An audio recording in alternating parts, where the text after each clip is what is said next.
Salut les conotes, comment ça va? Alors je suis content de vous retrouver aujourd'hui pour une vidéo spéciale.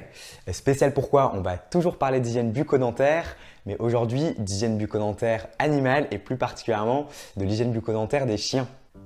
Alors, pourquoi cette idée de vidéo? Eh bien tout simplement parce que je suis l'euromètre d'un petit Lucky. Et en allant à son rendez-vous de contrôle il n'y a pas très longtemps, on a regardé dans sa bouche avec la vétérinaire. Et là, après petite réflexion, elle m'a dit je pense qu'il va falloir faire un détartrage pour votre chien.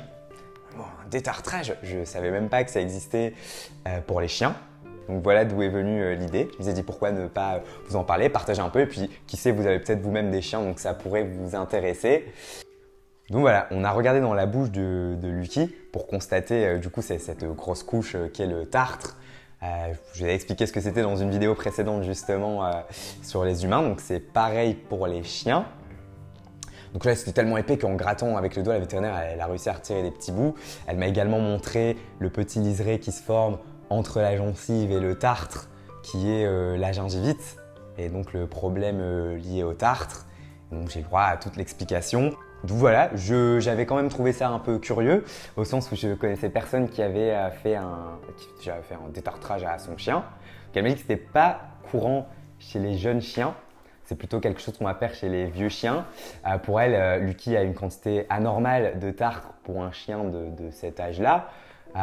Elle s'était dit autant le faire maintenant pour qu'il soit tranquille jusqu'à sa vieillesse, en sachant que les problèmes liés au tartre sont d'abord la mauvaise haleine, des douleurs dentaires, donc des douleurs à s'alimenter qui peuvent subvenir par la suite et surtout la perte des dents. C'est-à-dire que là, on en est bien loin pour Lucky, mais quand trop de tartre s'accumule chez un chien, au moment où on va le retirer, si on le retire, la dent, on se rend compte qu'elle est mobile, elle bouge, elle doit être enlevée. Donc c'est jamais cool de se faire extraire une dent qu'on aurait pu sauver. Alors sur le principe, j'ai trouvé ça super cool qu'elle le propose. Je m'étais dit bon voilà, on va prendre soin de l'hygiène bucco-dentaire de mon chien. Il va retrouver des dents toutes neuves, toutes propres. Le petit problème, si je puis dire que c'est un problème, c'est que ça se fait sous anesthésie générale pour le chien. Donc on sait bien que chez les animaux, comme chez les humains, une anesthésie générale représente toujours un risque. Là, on va quand même se lancer dans l'aventure avec Lucky parce que vraiment, il en a besoin.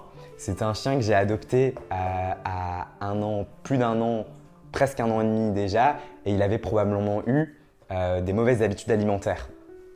Donc je m'explique. Normalement, si vous avez un chien moyen à grand, il y a peu de chances que vous ayez des problèmes de tartre avec, ou que vous ayez besoin donc du coup de faire un détartrage dans sa vie.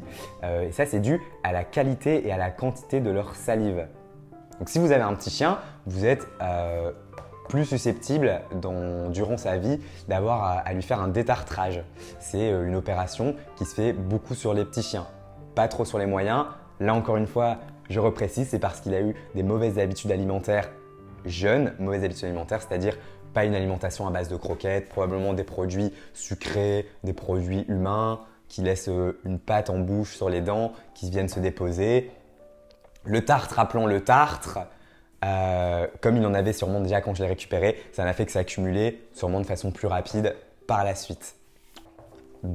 Donc c'est pour ça qu'on a voulu faire cette opération avec Lucky pour repartir à zéro sur de bonnes bases jusque sa vieillesse, j'espère.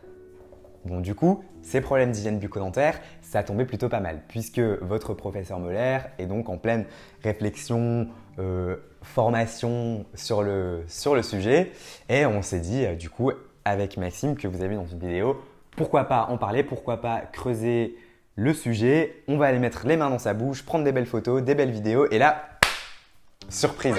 Petit détail que la vétérinaire n'avait pas vu, il a également une dent cassée. Donc ce sont les petites molaires, des dents peu importantes chez le chien, mais tout de même, ce qui va sûrement lui valoir pendant son anesthésie générale une extraction également. Je n'ai pas encore eu de retour de ma vétérinaire par rapport à ça, mais j'imagine que c'est ce qu'on devra faire. De toute façon, il y aura une suite à cette vidéo. Ce sera un peu un avant-après.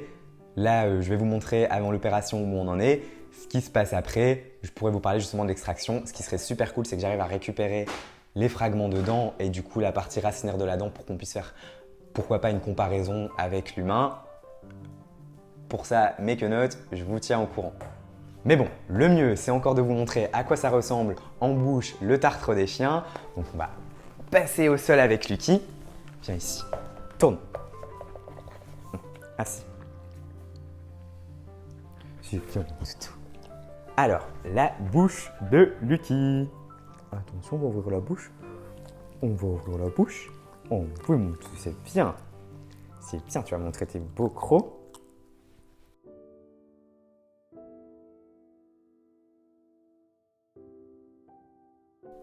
C'est de l'autre côté. Hop. T'es une belle poulette. Tu es un beau chien, Lucky. Tu es un beau chien. Pas bouger. Alors, de ce côté, on voit bien la partie du tartre, d'ailleurs, qui avait été un peu retirée au-dessous de mon Lulu, avec le nom de la vétérinaire.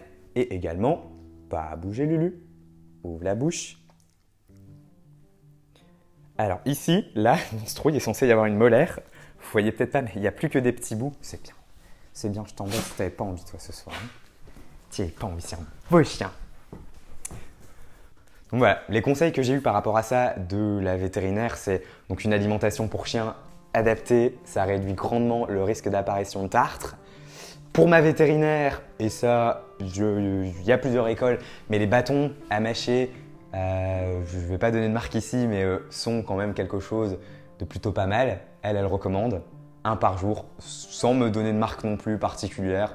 Elle me dit qu'il n'y avait pas vraiment de différence entre ce que les vétérinaires allaient proposer et ce qu'on pouvait trouver en centre commerce, en supermarché. Voilà. Voilà, pour moi c'était vraiment l'occasion de parler d'un truc un peu différent, de vous montrer mon beau Lulu à la caméra. Également, si chez certains justement il y avait certaines questions par rapport à ce sujet, je m'étais aussi dit que c'était le moment pour certains de poser vos questions par rapport à ça. Hein. C'est pas parce que la plupart du temps on parle de l'hygiène bucco-dentaire, donc des humains, des problèmes très connus, très classiques, qu'on ne peut pas justement dériver sur des trucs un petit peu plus fun. Je ne sais pas, peut-être que vous avez une question sur la composition de la dent frontale du narval. Pourquoi pas? C'est aussi des sujets qu'on peut traiter. Tout est bon à prendre, surtout quand c'est fun comme ça. L'idée de la vidéo, c'était surtout de faire un avant-après. Là, c'est la partie où on expose le problème, un peu la découverte de l'hygiène bucco-dentaire canine. La prochaine, courte aussi, ce sera le après. Voilà ce qui s'est passé, voilà l'état de sa bouche après, quel retour j'ai eu de la vétérinaire, comment l'opération s'est passée, ce que j'en pense. Et un peu plus tard, on aimerait également faire une vidéo sur l'entretien de tout ça. Parce que c'est pas tout d'avoir un chien qui a les dents toutes propres. Tiens, viens faire la star. C'est pas tout d'avoir un chien qui a les dents, mais qui aura les dents toutes propres. Mais il y a aussi également des gestes à avoir. Donc au niveau de son alimentation, pourquoi pas parler du brossage des dents chez le chien qui existe. Il y a des techniques qui marchent plus ou moins bien, qui sont plus ou moins faciles à pratiquer. Voilà, dites-moi ce que vous en avez passé, intéressant, pas intéressant. N'hésitez pas à poser vos questions en commentaire. En attendant, je vous dis à bientôt les quenottes.